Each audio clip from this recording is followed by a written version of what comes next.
So sakto kasi ngayon nagkaroon ng ulan. Sir, nakabangga na sir.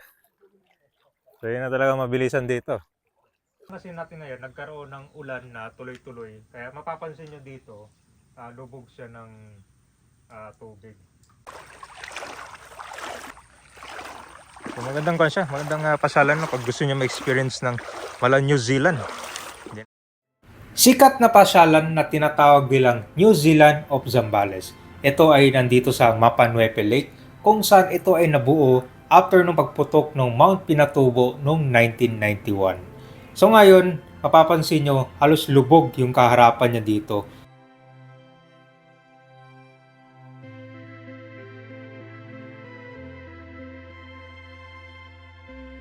Yan yung tinatawag nilang New Zealand. At alam nyo ba na itong napapalibutan ng tubig ngayon dito ay dating merong dalawang barangay kung saan ito ay nalubog na. Ang tanging natitira lang dito ay itong Santa Barbara Church, yung pinaka-cross niya. Magandang pang-camping, pang-langhap ng fresh air, pang-unwind, at higit sa lahat pang-adventure. Dahil yung papunta pa lang dito, ang ganda. So ito pala ay dinaanan ng pagputok ng Mount Pinatubo noon. So puno ng mga laharto dito.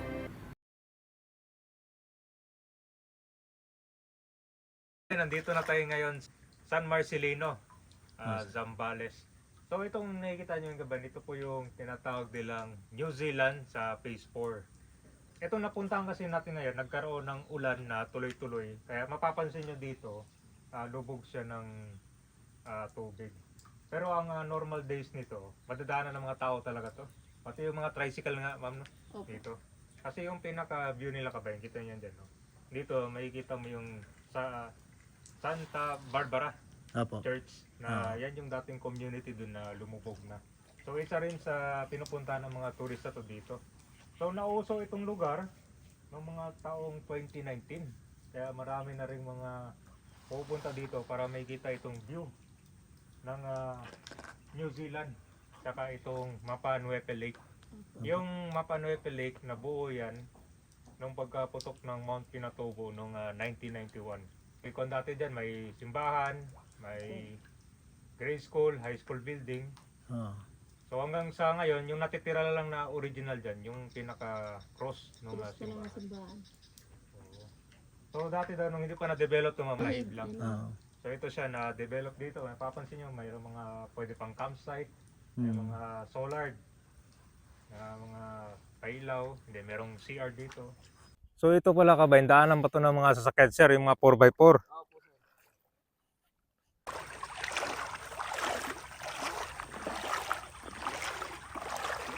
Merong mga bench dyan. Ayan. So ito yung kabayan na lilitaw, babalik. So ngayon, ngayon lubog. Pero kaya naman lakarin dito kasi hanggang tuhod yung baha. Madalas napapanood nyo, napupuntahan dito, walang baha, di ba? Ito siya, oh. Pero ayon sa mga natanong kabayan, tataas pa to kapag tuloy-tuloy yung ulan. So magandang kan siya, magandang pasyalan no, pag gusto niyo ma-experience ng mala New Zealand. Hindi na kailangan ng passport, visa. Magdayo lang dito, oh. Kabayan, lahar. Kasi napakalaki nung natabon ng lahar nung pumutok yung Mount Pinatubo. Merong butong dito. Galing sa taas to. Daanan pa to ng mga tricycle, mga sasakyan. Kaya yung mga magdalang bike.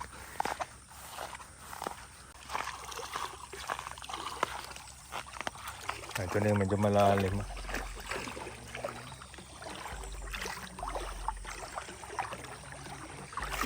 Wala din dito guys.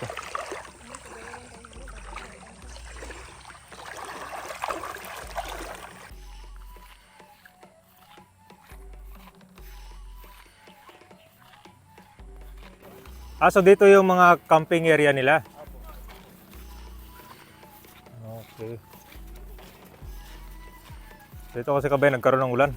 So, matagal dito no bago mauupahan to. Yan kabayan, may mga isda na dito. So yung mga nagka-camping dito, ilang araw din sila.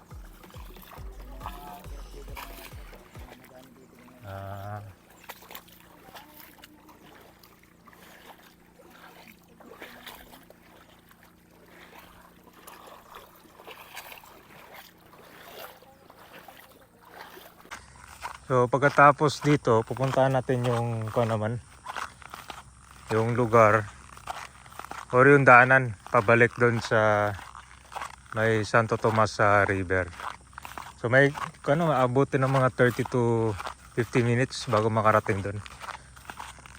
So kung tayo sasakay tayo ng dito ka ba tricycle. So dito yung camping site area oh. Yan. So nakikita nyo lang kasi kabay na puro tubig yan pero talaga yan. Camping site din yan dyan. Kataon na kasi dito na karoon ng malakas na ulan.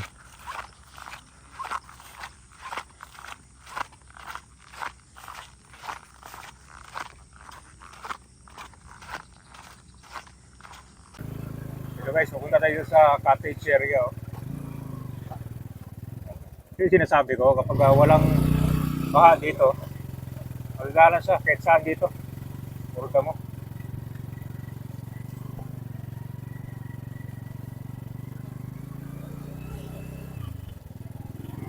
Dito parang segundo sa ako. Split na din. So hanggang dito lang pala yung baha. Yan. So itong mga cottage pala kabayan, ito yung ginagamit nila dito para sa mga namamasyal din. Grabe pala yung baha din dito.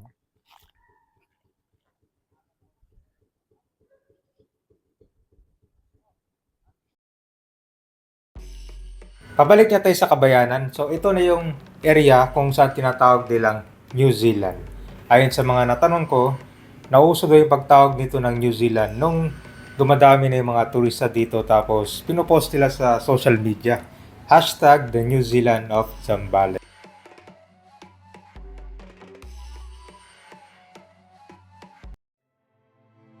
So halos lubog yung pinakaharap nitong campsite, yung kalahati ng bahay dyan, nabutan na siya ng tubig. So naging sikat itong Mapa Nuepe Lake dahil dun sa Santa Barbara Church na tinatawag nilang Sunken Church, kung saan halos yung pinaka-cross na lang ang nakikita. So ito yung mga dinadayo ng mga turista dito para pang camping, pang unwind, pang relax, at higit sa lahat, pang adventure.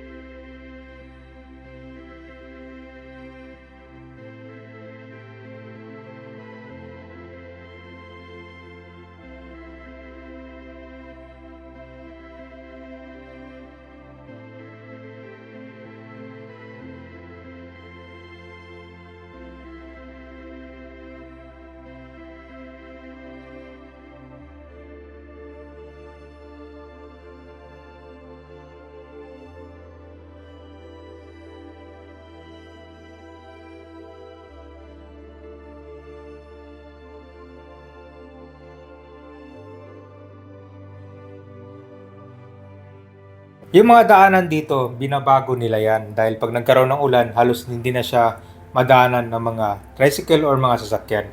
Kaya magandang pumasyal dito na meron kayong kasamang tour guide para sa mga first timers. So yung tour guide naman, usually doon tourism office, malapit yun sa San Marcelino na municipal hall.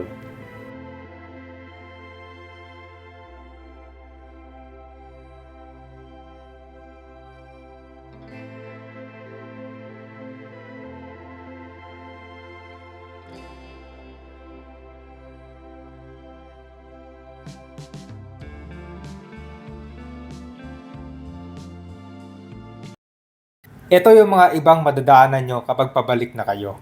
So merong malakas na agos ng tubig dito na galing pa sa bundok. Itong pagdaloy ng mga tubig may kasama mga buhangin yan na papunta dun sa Santo Tomas River. So napakarami dito dahil na rin sa pagkaputok ng Mount Pinatubo at ang daming mga lahar na kumalat dito mismo.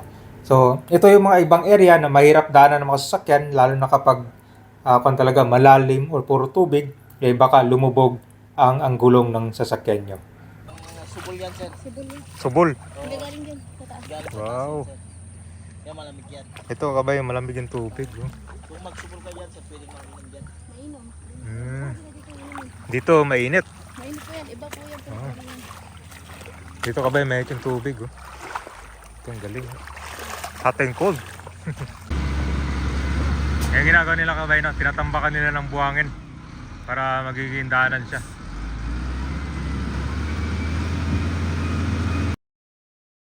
Ito yung bagong tulay para papunta sa kabayanan ng San Marcelino. Although meron itong naunang tulay dati na tinatawag nilang Hanging Bridge na pwede makadaan doon mga tao, nakabike, tsaka nakamotor.